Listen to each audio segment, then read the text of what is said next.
technology advancement is an inevitability. The real question is what impact does it have on business?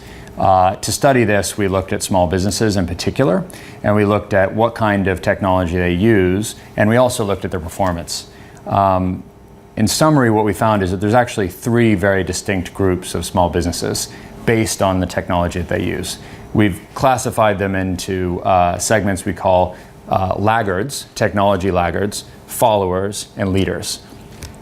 Leaders are the ones that are adopting the most advanced technology, today defined as cloud. And what we find, interestingly, is that leaders significantly outperform both followers and technology laggards in the market.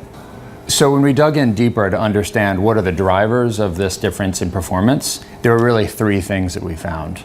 The first is that these small businesses are using new technologies, including cloud technology, to find and access new customer base. That's simply helping them grow the top line.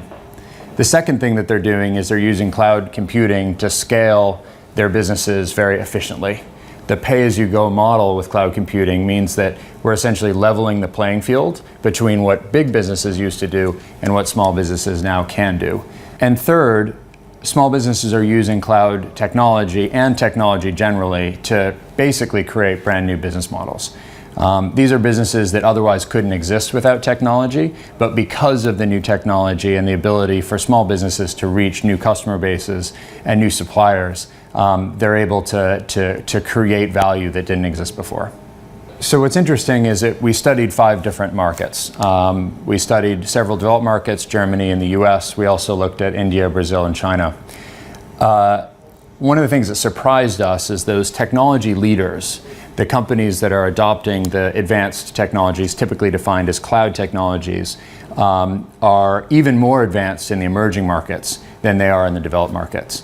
So what you see is that essentially the technology leaders in these emerging markets are essentially leapfrogging on the technology front and going straight to cloud computing, whereas in the developed markets, there's an evolution from legacy on-premises to the cloud.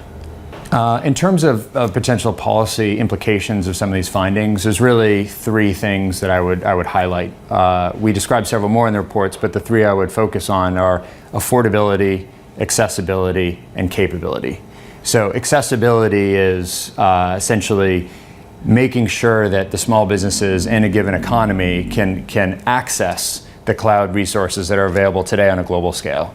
The affordability is that unnecessary friction and costs do not get added to the services that are available in the cloud. And the capability is really about training. Of course, there's technical training, but there's also just training and education in terms of the availability of these resources and how small businesses can harness them for better performance. What is going to be important for small businesses is that they rethink how technology should be employed in their businesses. That the cost-benefit trade-off that they would typically think about, that gets rethought on both sides of that, both in terms of what is the upside and the opportunity, but also what is the cost. One of the powerful things about cloud computing is that the cost part of that equation has totally changed. It's no longer about significant capital expenditure to buy into some new large system. It's about, frankly, trial and error and a pay-as-you-go kind of model, which reduces the barrier significantly and is more natural in many ways for small businesses. But unless small businesses themselves consider these opportunities, they risk falling behind. And increasingly, small businesses are really competing on a global stage.